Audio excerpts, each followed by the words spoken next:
Hello everyone, 24তম রোজার সেহেরি preparation নিয়ে আজকে চলে আসছি। এখানে আম্মু আগে থেকেই কই মাছগুলোকে ভালো করে ধুয়ে পরিষ্কার করে লবণ হলুদ দিয়ে মাখিয়ে রেখেছিল। তারপর একটি ফ্রাই প্যানে তেল গরম করে এক এক করে এই কই মাছগুলো দিয়ে দিচ্ছিল। এই কই মাছগুলো আমার নানি এনেছিল, নিজেদের পুকুরের কই মাছ, এবং এই কই মাছগুলোতে ডিমও ছিল।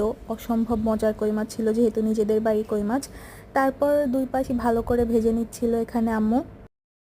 রোজা আসবে রোজা আসবে করে আমরা কত প্রিপারেশন নিয়েছিলাম, কত এক্সাইটেড ছিলাম, বাট দেখতে দেখতেই খুবই তাড়াতাড়ি রোজা চলে যাচ্ছিল। আজকে তো দেখতে দেখতে 24তম রোজা চলে গেল।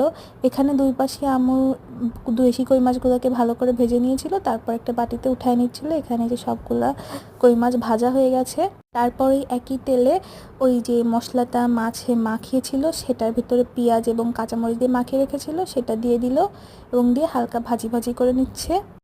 হালকা হালকা ভাজি হয়ে যাওয়ার পরে এখানে আম্মু আগে থেকে ভেজে রাখা কই মাছগুলো দিয়ে দিচ্ছে এবং এটা ভালো করে ভেজে নিতে হবে।